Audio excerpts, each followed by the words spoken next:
ఇది ఒక విచిత్రమైన ప్రెగ్నెన్సీ సక్సెస్ స్టోరీ. సక్సెస్ అంటే ఎలాంటి సక్సెస్ కాదు, మామూలు సక్సెస్ కాదు, మెగా సక్సెస్, అంతకన్నా ఎక్కువే. అది ఆయన చెప్పింది బాగా చెప్పాడు. ఆయన సక్సెస్ కన్నా ఎక్కువ సక్సెస్. చూడండి ఈయన గురించి. మ్యారీడ్ లైఫ్ 17 years, పెళ్ళయి 17 సంవత్సరాలు, 17 సంవత్సరాల బత్తాకాయ సర్వీస్. తర్వాత డాక్టర్ల దగ్గర తిరగని డాక్టర్ అంటూ ఎవరు లేరు. ఆ ఏరియా మొత్తం కవర్ చేసి పడేశారు. ఏ ఊరండి ఇది? కరీంనగర్. కుమారస్వామి గారు, కోమలత గారు, కుమారస్వామి గారు, కోమలత వెట్స్ కుమారస్వామి. రైమింగ్ అదిరింది అసలు. పెళ్ళప్పుడు పెట్టుకున్న బోర్డు కూడా పుట్టేటప్పుడే సెట్ అయిపోయిందా? ఓ వెరీ గుడ్. మేనరకమా? వావ్, పుట్టగానే కర్చీపు కట్టిస్తారు. సూపర్, మీరు మామూలు కదా. దానికి తగ్గ బాధలన్నీ అనుభవించారండి.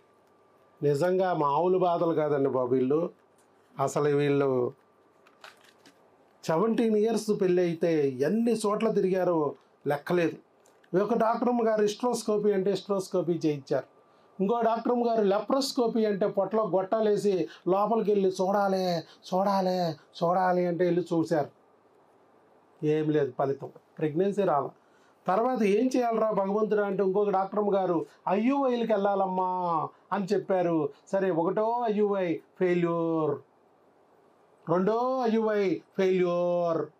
మరి ఏం చేయాలి డాక్టర్ గారు, ఇలా ఫెయిల్ అయిపోతున్నాయి అంటే అప్పుడు డాక్టర్ గారు ఐవీఎఫ్కి వెళ్ళాలిరా, ఐవీఎఫ్ ఆఫర్ కూడా ఉందిరా, త్వరగా రండిరా అంటే సరేనని చెప్పి ఇంకేం చేస్తాడు పాపం. ముందు బిడ్డ పుడితే చాలురా బాబు, డబ్బులు ఎంత పోతే పోయిందిలే, సంపాదించుకోవచ్చు. ముందు బిడ్డ పుడితే చాలు. బయట అంతా బోల్డ్ ప్రెషర్ ఎక్కువైపోయింది, ఒత్తిడి ఎక్కువైపోయింది. ఎక్కడికి వెళ్ళినా ఏమిటి మరి శుభవార్త లేదా అంటూ పెళ్ళి అయ్యేంత వరకు ఒక బాధ. పప్పు అన్నం లేదా, వాళ్ళ ఇంట్లో పప్పు లేదో ఏంటో సంపు తింటారు. అది అయిపోయిన తర్వాత పెళ్ళి అయిన దగ్గర నుంచి మొదలెడతారు. శుభవార్త ఏం విశేషం ఏమన్నా ఉందా? విశేషం మామూలు అయితే పర్లేదు, సరదాగానే ఉంటుంది ఒక 6 నెలలు. ఇక 6 సంవత్సరాలు దాటిన తర్వాత టార్చర్ కింద ఉంటుంది కదా. 2 సంవత్సరాలు టార్చర్ మొదలైపోయింది. ఇక పిల్లలు పుట్టకపోతే ఐవీఎఫ్. ఒకటో ఐవీఎఫ్ ఫెయిల్యూర్, రెండో ఐవీఎఫ్ ఫెయిల్యూర్, డిస్కౌంట్ ఐవీఎఫ్ కూడా ఫెయిల్యూర్. ఒకటో ఐవీఎఫ్ అన్నారు, చెరుకు బండిలో చెరుకుగడ్డ తోసినట్టు తోసారు, మడతేశారు. వాళ్ళ చేతుల్లో ఉన్న రక్తం అంతా పిండి వేశారు. ఏం ఫలితం లేదు. చేతుల మీద, చట్టల మీద, మానాల్లో సూదులేసి గుచ్చి నరకం చూపించారు పాపం. తల్లి కావాలనే ఆశతో ఆ కోమలత తట్టుకుని నిలబడింది. తల్లి కావాలని ఒక ఆశ. ఎంత నరకాన్ని, భూలోకంలో యమలోకాన్ని చూసేసినా కూడా తట్టుకుని నిలబడింది. అప్పుడు అది ఫెయిల్ అయిపోయింది. మళ్ళా బాధ పాపం. ఇంత కష్టపడ్డాం, ఇంత డబ్బు ఖర్చు పెట్టాం, లక్షలు. వాళ్ళు ఏం చెప్తే చేయించుకుంటున్నాం, ఇంకా రాలేదేంట్రా భగవంతుడా అని ఆలోచిస్తూ ఉంటే మరలా డిస్కౌంట్ ఐవీఎఫ్ రండి. పండగ వచ్చిందంటే ఫోన్ చేసేవాళ్ళు, పండగ వచ్చిందంటే ఫోన్లు. అసలు మన చుట్టాలు కూడా అంత బాగా ఫోన్ చేయరు, గుర్తుపెట్టుకోరు. చక్కగా ఆదరణగా రండి అమ్మా, డిస్కౌంట్ ఇస్తారా మేడం, మిమ్మల్ని మరీ అడుగుతున్నారా అని చెప్పి మళ్ళా ఫోన్ చేస్తే మరలా ఆశతో వెళ్ళారు, మరలా ఐవీఎఫ్ చేయించారు, అది పోయి.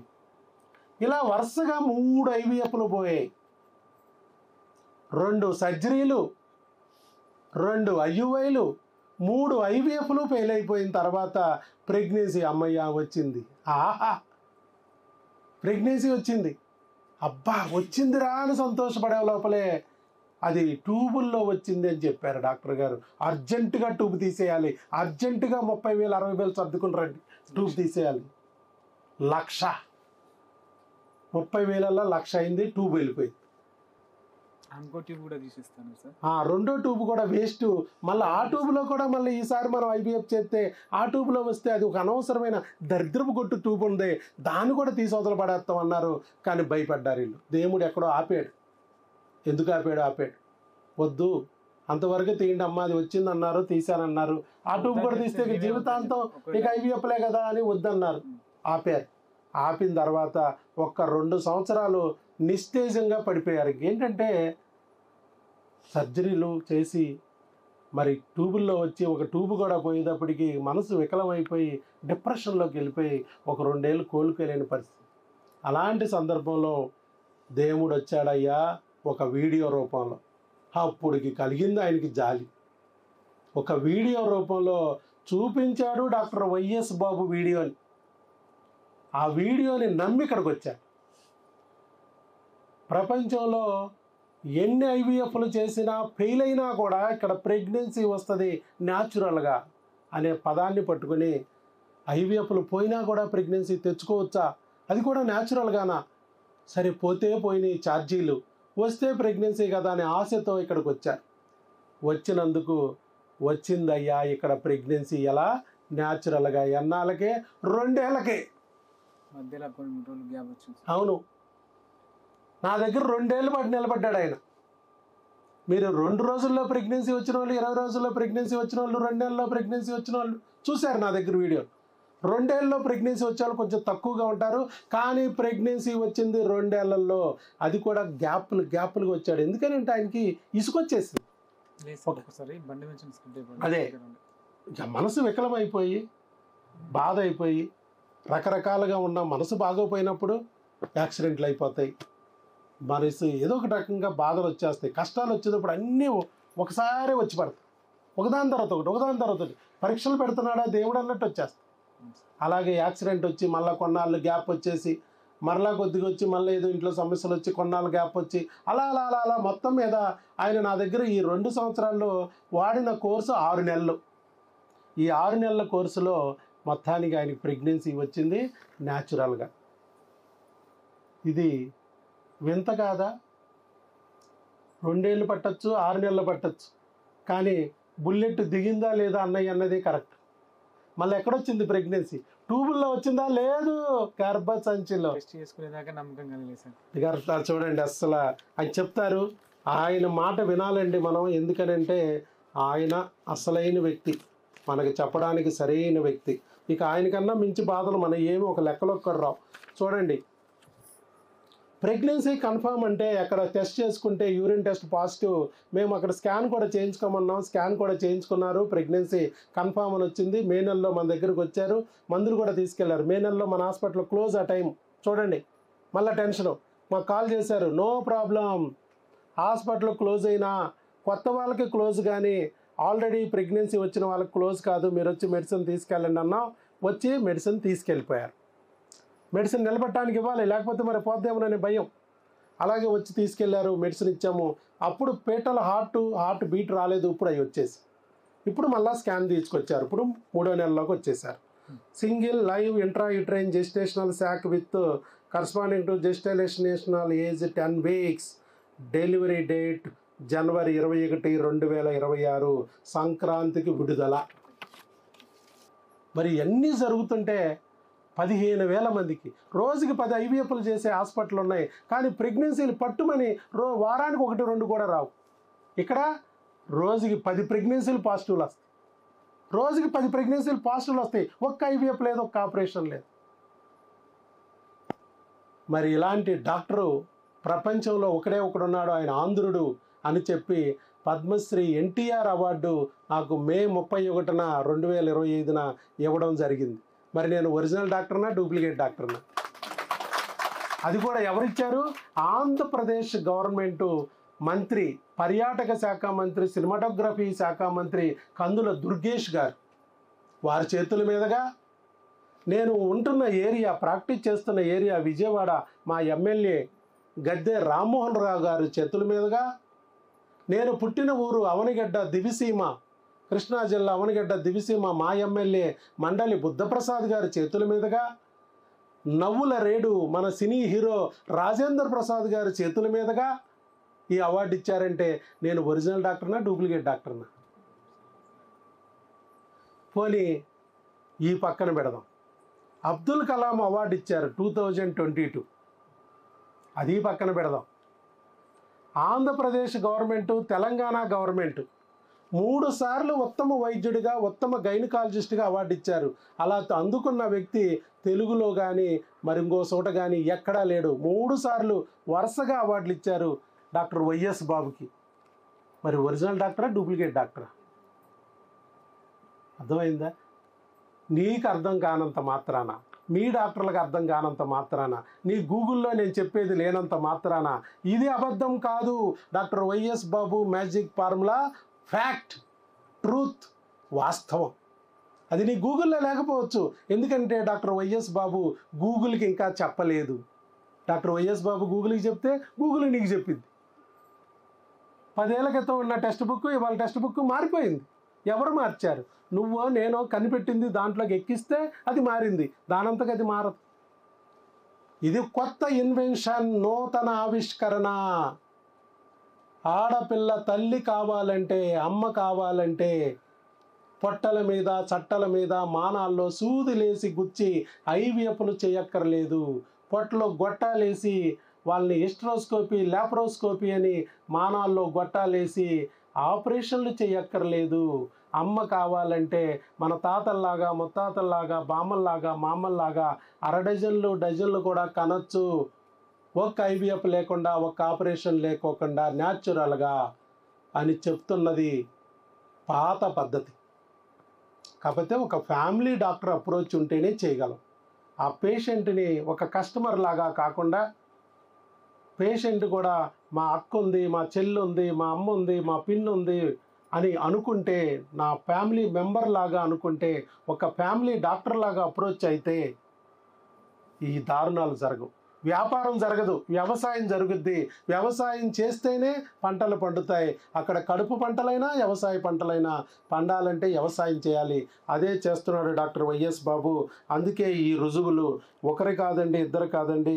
ఇవాళ 15,000 మందికి సక్సెస్ అయిన సక్సెస్ఫుల్ కప్పుల జాబితాలో కుమారస్వామి గారు, కోమలత గారు చేరారు. వారి యొక్క అనుభవాలను మనం విందాం. ఎందుకనంటే మీకు కూడా ఎన్నో అనుభవాలు ఎదురై ఉంటాయి. వారి అనుభవాలు వింటే మీలో కూడా కొండంత ధైర్యం కలిగిద్ది. మీకు ఇంత చాలామంది డాక్టర్లు మీకు పిల్లలు పుట్టరు, మీరు పనికిరారు, మీ అండాలు పనికిరావు, మీ వీర్యకణాలు పనికిరావు అంటే నిజమని నమ్ముతూ ఉండంటారు. వాస్తవానికి అది కరెక్ట్ కాదు. మీరు పుట్టారంటే మీకు పిల్లలు పుట్టి తీరాల్సిందే. ఇక్కడున్న ప్రతి ఒక్కరికి పిల్లలు పుట్టి తీరుతారు. ఏ డాక్టరు ఆపలేడు. పుట్టి తీరాల్సిందే. నువ్వు పుట్టావంటే నీకు బిడ్డ పుట్టి తీరాల్సిందే. తాళం కప్పు ఉంది అంటే తాళం సివి ఉన్నట్టే. ఆ ఉందంటే దూడ వస్తుంది అంతే. అలా రాలేదు, నీకు పిల్లలు పుట్టే శక్తి లేదంటే నువ్వే పుట్టవు. నువ్వు పుట్టావంటే నీకు పిల్లలు పుట్టి తీరుతారు. మరి ఏమిటి సమస్య అంటే ఏదో సమస్య ఉంటుంది, రుగ్మత ఉంటుంది. దాన్ని మందు మాకులతో రిపేర్ చేసే డాక్టర్ నీకు దొరకాలి. ఆ డాక్టర్ దొరకాలంటే దేవుడు దయ ఉండాలి. ఆ దేవుడు దయ ఉంటేనే మీరు ఇక్కడికి రాగలుగుతారు, నిలవగలుగుతారు, అది పొందగలుగుతారు.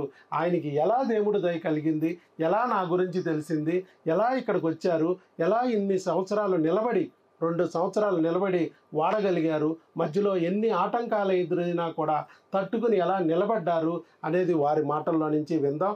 అంతకుముందు ఎన్నెన్ని బాధలు పడ్డారు, ఏ డాక్టర్లు ఏమేమి చెప్పారు అనేది కూడా విందాం. కరీంనగర్ అంతకుముందు మాకు పెళ్ళే 17 సంవత్సరాలు అవుతుంది. మా మిస్సెస్ ఈ వీడియో చూసే దానికంటే ముందు ఒక 2 నెలలు చూసింది. వీడియోస్ మొత్తం చూసి నాకు చెప్పడానికి కొంచెం వెనుక ముందు అవుతుంది. చెప్పినా కూడా పట్టించుకోలేదు. ఈ ఓ రోజు ఇంటి దగ్గర ఉన్న తర్వాత చూస్తా అంటే ప్రాబ్లం ఇట్లుంది కదా, ఒకసారి ఒకటే ట్యూబ్ ఉంది, వేరే వాళ్ళకి మాకంటే ముందు ఆ ట్యూబ్ ఒకటే ట్యూబ్తో ప్రెగ్నెన్సీ అయింది న్యాచురల్గా. అయిన తర్వాత సో ఫస్ట్ ఒకటే ట్యూబ్ ఉంది, ఒకటే ట్యూబ్ కూడా ప్రెగ్నెన్సీ ఇస్తున్నారనే ఒక కాన్సెప్ట్ వచ్చింది ఆవిడకి. ఓకే. వచ్చిన తర్వాత అది అలాంటి ఒక 2-3 వీడియోలు చూసిన తర్వాత పోదాం అని చెప్తే ఒక 2 months ఆగింది సార్. ఇక మిగతా హాస్పిటల్తో చాలా హాస్పిటల్ తిరిగినాం, చూపించుకున్నాం, అన్ని రకాలుగా ఇబ్బందులు పడ్డాం. ఈ ఒక్క రీజన్ తో వచ్చిన తర్వాత సరే మీరు ఇక్కడికి వచ్చిన తర్వాత దేవుని మీద భారం వేయాలని అదొకటి చెప్పింది. దాదాపు 1-2 గంటలు కూర్చోబెట్టా. మీ మీద భారం వేసుకోవాలి, దేవుని మీద భారం వేయమంటాను. అలా సార్ ఇక్కడికి వచ్చినాం కదా చెప్తాను కదా, మీ మీద భారం వేసుకోవాలి దేవుని మీద వేయమని చెప్తాడు. సరే చూద్దాం, 4 నెలలు ఉండే కదా, 4 నెలలతో అయ్యేదేముంది అనుకొని చూసినాం. అప్పుడు ఏమన్నారు, మీరు మనసులో ప్రార్థించుకోండి ఆ దేవుణ్ణి ఈ దేవుణ్ణి. నాకు తల్లిదండ్రులే దేవుడు సార్, తల్లిదండ్రులు మించిన దేవుడు లేడు. మా అమ్మ నాన్న నేను ఒక్కనే వారసు. అప్పుడు కూడా వీడియో చూసినా రానివ్వు సైతాన్లు. సందులో డాక్టర్ లేడాం, గొంతులో డాక్టర్ లేడాం, ఐయుఐ ఫ్రీ అంటారా, ఓపీ కూడా ఫ్రీ అంట, క్యాంపు అని లాక్కుపోవడానికి ట్రై చేస్తాయి. కానీ దేవుడికి ఆపడం. పిచ్చుక్కి దారం కట్టి లాక్కొస్తారు చూసారా, పిచ్చుకకి అలా లాక్కొచ్చి ఇక్కడ పడేస్తాడు. అలా పడేసాడు మిమ్మల్ని. దేవుణ్ణి గుర్తించాలా, ఉన్నాడు ఆయన. ఆయన లేకుండా లేకపోదు మన జరగదు. నేను ఆ రోజు చెప్పా, మీరు యేసయ్యను పూజించినా పర్లేదు, అల్లాని పూజించినా పర్లేదు, వెంకటేశ్వర స్వామిని పూజించినా పర్లేదు, మీ ఇష్ట దైవం ఎవరైనా పూజించండి. మీ ఇష్టం, మీ ఇష్టమైన పేరుతో పిలుచుకోండి, మీ ఇష్టమైన ఆకారంతో తలుసుకోండి, దేవుడైతే ఉన్నాడు. నేను ఇక్కడ ఉన్నానా లేనా? యూట్యూబ్లో చూసినంతసేపు నేను లేనట్టే అనిపిస్తుంది. ఇక్కడికి వచ్చి చూశారు కదా, ఉన్నాను కదా. మరి మా ఆవిడ ఏమంటుంది? ఏమండి అంటది. మా అమ్మ ఏమంటుంది? ఆయన సుధాకరా కొడుకా అంటది. మా అబ్బాయి ఏమంటాడు? నాన్నగారు అంటాడు. మరి నేను ఉన్నానా లేనా? ఉన్నాను కదా. ఇష్టం వచ్చిన పేరుతో పిలుచుకుంటారు, ఇష్టం వచ్చిన ఆకారంతో చూసుకుంటారు. దేవుడైతే ఉన్నాడు కాబట్టే, మీ బాధను విన్నాడు కాబట్టే, మేనరికం ఉన్నా, ఒక ట్యూబే ఉన్నా, 3 IVFలు పోయినా, 2 IUIలు పోయినా, లాప్రోస్కోపీ పోయినా, ఎస్ట్రోస్కోపీ పోయినా, జేబులు గొల్లైపోయినా, ఏమి లేవు. జేబులు గొల్లైపోయినా, ఆవిడ ఒళ్ళంతా గొల్లైపోయినా ఇచ్చేశాడు. చివరికి లాక్కొచ్చాడు, ఇచ్చాడు. ఇవ్వాలనుకుంటే ఏం కాదు. మధ్యలో కొన్ని పరీక్షలు పెడతాడు. చెప్పాడు కదా, చాలా పరీక్షలు, ఆటంకాలు పెట్టాడు. ఆ పరీక్షలు అనేవి మాత్రం మనం తట్టుకోవాలి. ఎందుకనంటే ఇవ్వాలనుకున్నది అందరికి ఇచ్చినట్టు ఏదో మామూలు కొక్కిరాయి పిల్లల్ని ఇవ్వట్లేదు ఈయన. ఒక లోకరక్షకుడిని ఇవ్వబోతున్నాడు మీకు. ఆ లోకరక్షకుడిని ఇవ్వాలనుకున్నప్పుడు ఆయన ఖచ్చితంగా పరీక్షలు పెట్టి తీరతాడు. మీరు కూడా అంతే. మీరు బిడ్డని కనగానే మీరు పితృదేవుడు అవుతారు, మీ ఆవిడ మాతృదేవత అయిపోతాయి. మీరు దేవుళ్ళు అయిపోతారు. దేవుళ్ళు అయ్యే అవకాశం దేవుడు ఎప్పుడు ఇస్తాడు? మీకు పరీక్షలు పెట్టి ఇస్తాడు. అర్థమైందా? రాబోయే బిడ్డ లోకరక్షకుడు, ప్రపంచానికే వెలుగు చూపిస్తాడు. అలాంటి బిడ్డను మీరు కనబోతున్నారు. ఎంత సంతోషంగా ఉండాలి. అలాంటి బిడ్డను మీకు ఇవ్వబోతున్నాడు దేవుడు. అది ఓకే, మంచిదే. మీరు అమ్మా నాన్నని దేవుడిచ్చిన, అంటే దేవుడు డైరెక్ట్గా ఉండలేక మనకి ఒక నాన్న రూపంలో, అమ్మ రూపంలో మనకి జన్మనిస్తాడు. ఇప్పుడు మీ బిడ్డకి డైరెక్ట్గా ఆయన జన్మలు ఇవ్వలేక సృష్టికార్యం చేయాల్సింది ఆయనే. బిడ్డని కనడానికి ఆయన రాడు. తండ్రి రూపంలో, తల్లి రూపంలో, మీ భార్య రూపంలో ఆ బిడ్డకి జన్మనిప్పిస్తాడు.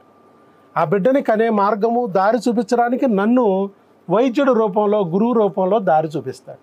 అర్థమైందండి? దేవుడైతే ఉన్నాడు. Okay sir. ఇప్పుడైనా నమ్ముతారా?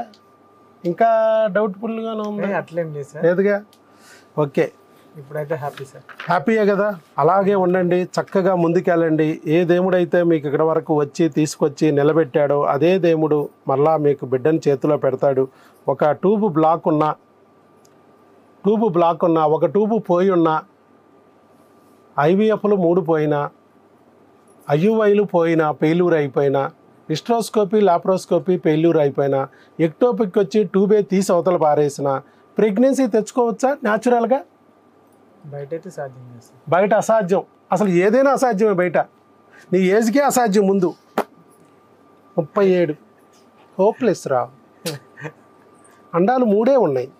ఆవిడికి అండాలు ఎట్లా ఫోన్ చేసి చెప్తే నాకైతే తెలియదు. 3 ఉన్నాయి అమ్మ అండాలు. 3 నెలల్లో కల్లా మీరు IVF చేయకపోతే వేస్ట్ రా అని చెప్తారు.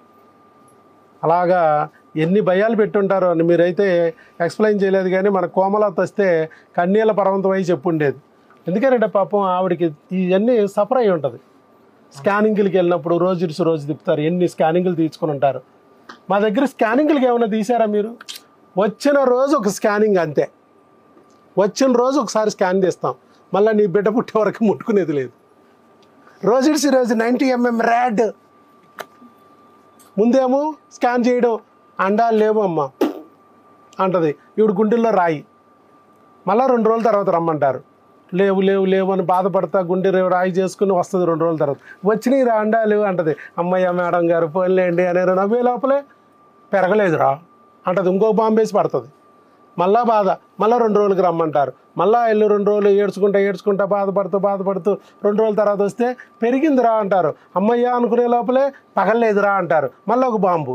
ఇలా రోజు ఏదో ఒక బాంబు తీసి బాంబు వేస్తూనే ఉంటారు. అలాగే రోజు ఇంజక్షన్లు చేస్తూనే ఉంటారు. వచ్చిన రోజు ఒక టీకా వేసాం. అంతే కదా మీకు.